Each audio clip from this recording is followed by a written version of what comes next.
Everyone has their own opinion and perspective, but when you look around on YouTube, especially in the comments, on Reddit in the comments, or on forums and blogs in the comments, you will see a lot of people talking about the Lumix S1H Mark II.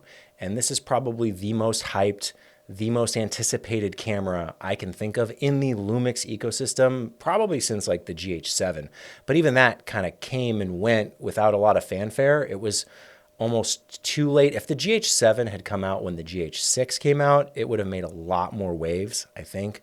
Unfortunately, timing and whatever release plans they had just didn't hit the mark in terms of Lumix. And I'm afraid the S1H Mark II is going to be in the same boat if they don't get their act together quick and get this camera out soon, because the S1H Mark II is desperately needed.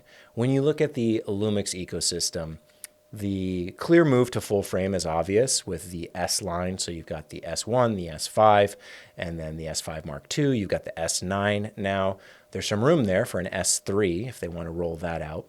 But the S5 Mark II is incredibly popular. It's definitely gotten a lot of attention, especially from people who are shooting Sony or Canon and frustrated with all the issues of, poor stabilization, overheating, not having options like shutter angle and open gate. There's a lot of stuff that's attractive about the Lumix environment. And the S5 Mark II really completed that picture for people where it doesn't overheat. It's got all the features you would want. It's full frame.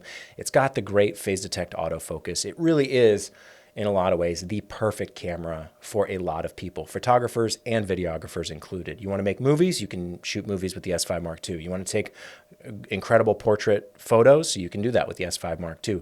You want to shoot YouTube videos? You can do that with the S5 Mark II. Music videos, documentaries, you can do it all with the S5 Mark II.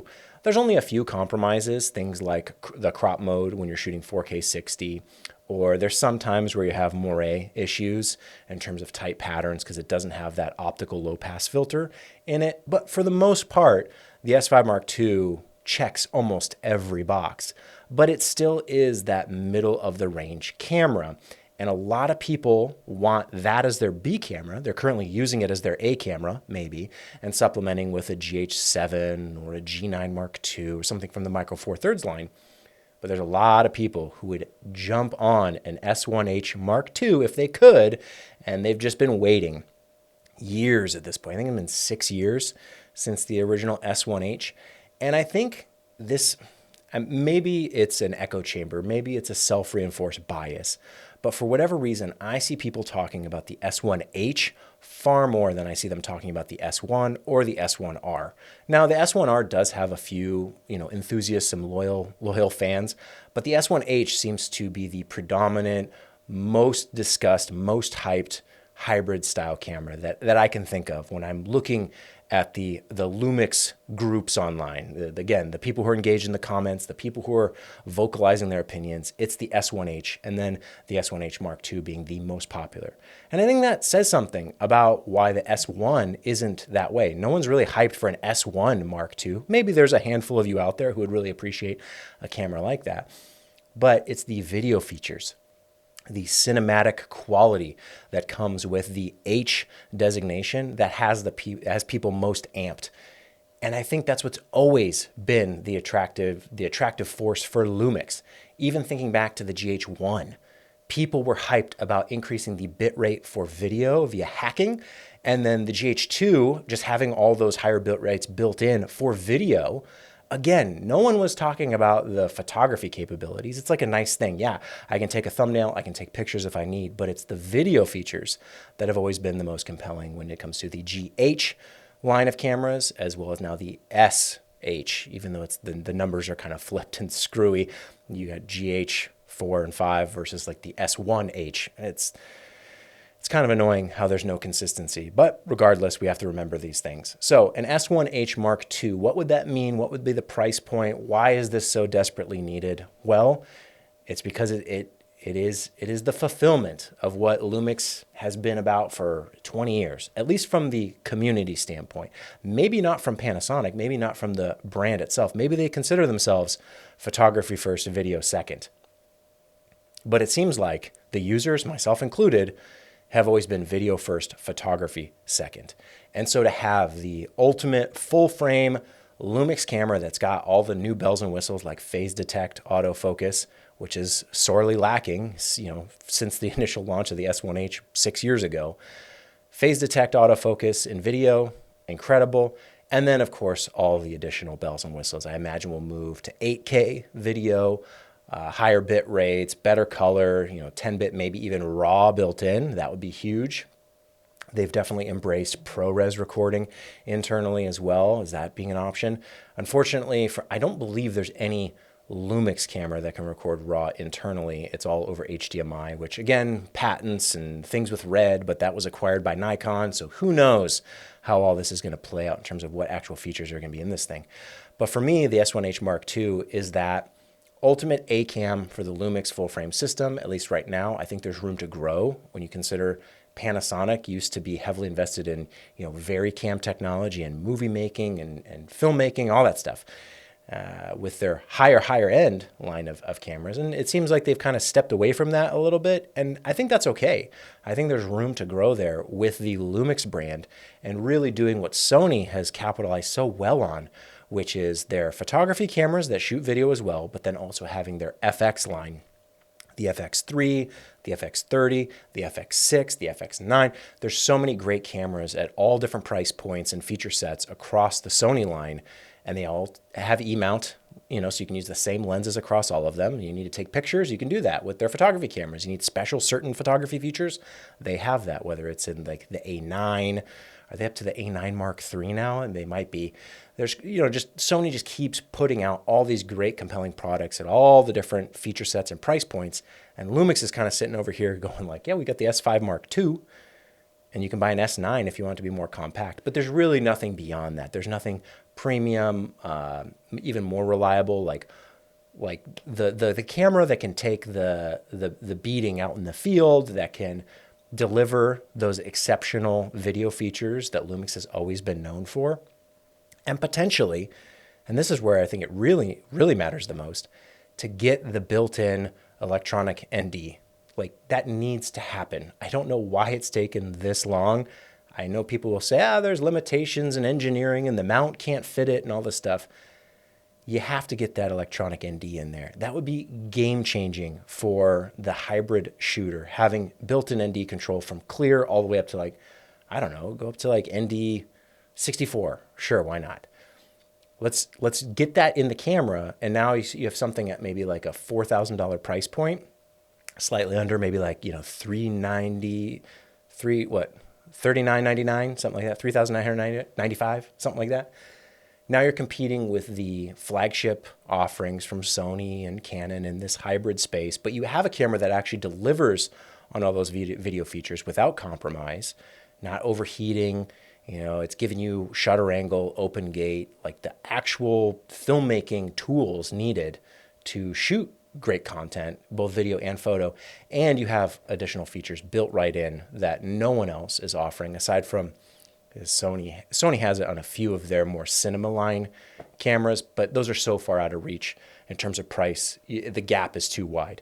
Bring some of those premium features like a built-in electronic ND down to the more hybrid level market, and I think you have probably the best camera that I could ever imagine at this point in time. I mean, yeah, 8K is awesome, but even 4K is still the standard for most people. And Lumix was the first, I believe, with the GH4 to really offer 4K at a reasonable price point for your everyday consumer. And they've kind of missed that boat a little bit with the 8K. I know Nikon and Canon kind of beat them to it in terms of offering 8K at a more affordable price point, but with a lot of strings attached. From my understanding, the Nikon cameras are actually quite good, but I haven't used them myself, so I can't really speak to that. But Lumix really needs the S1H Mark II. It's the most hyped, the most talked about, the most anticipated, and for good reason. People want high quality video features in a photography style body. The box cameras like the Blackmagic Pixis certainly have a fan base. There's a lot of people who are enthusiastic about that, but it's missing so much. I believe the Pixis doesn't have the built-in NDs like the Ursa Mini did. Unfortunately, that's been lost. The Pixis, from my understanding, doesn't have any built-in image stabilization. There's no IBIS. There's no, phase detect autofocus. It is truly a, cinema box camera, which is fine if you are purely a filmmaker and you want to, shoot on a tripod or rig out a gimbal every time. But I think there's far more people who are interested in the hybrid market where they need to take photos and videos in a small handheld body that has IBIS, that has phase detect, that now hopefully will have electronic NDs built right in. Like, that's the dream camera. I think that's what you would want, what I would want. And if they're able to get it in at under $4,000, that's a huge, huge opportunity for them to get even more people onto L mount, because that's the name of the game. You want people buying the lenses so they stick with the camera bodies. That's always been the name of the game. Canon was smart back in the day, EF mount, like everyone bought EF glass, so everyone just kept buying Canon bodies or camera bodies that had the EF mount.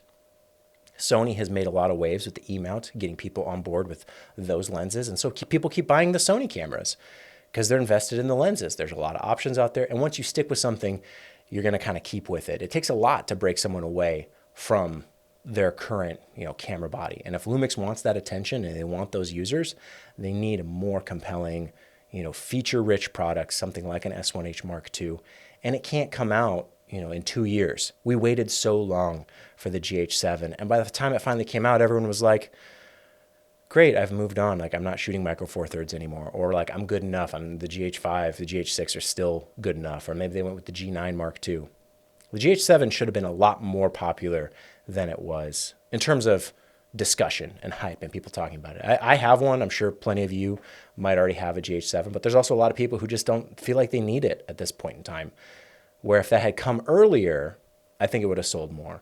And I fear the same future fate for the S1H Mark II. If it comes too late, it won't sell nearly enough to justify what it offers. Whereas if it comes out now, this year, early next year, that still is in the time frame. It's got the window of opportunity right now. Got to strike while the iron's hot. The S5 Mark II, very popular. The S9, seemingly popular, but I've talked about that. There's not a lot of great pancake options for lenses for the L mount. So we're riding these waves of kind of the middle, S5 Mark II, middle of the range, S9, really cheap, consumer-friendly camera. What's the premium offering? And is it the S1 Mark II? If that comes out, if that's announced first, and they don't announce an S1H Mark II, I think that's gonna mess a lot of people up, because I don't see people excited for the S1 Mark II. I see them excited for the S1H Mark II, and that's the one I'm most excited about as well, because it could be that ultra dream camera, no crop 4K 60, no crop 4K 20, right? 422, 10-bit, maybe even RAW. Get a deal with Blackmagic. B-RAW is great. Get B-RAW built in. I don't want to have to record on an external monitor to get B-RAW. I want that built in. We got ProRes built in there now. Let's get B-RAW built right into the Lumix cameras. And something like that, I think, would sell like hotcakes.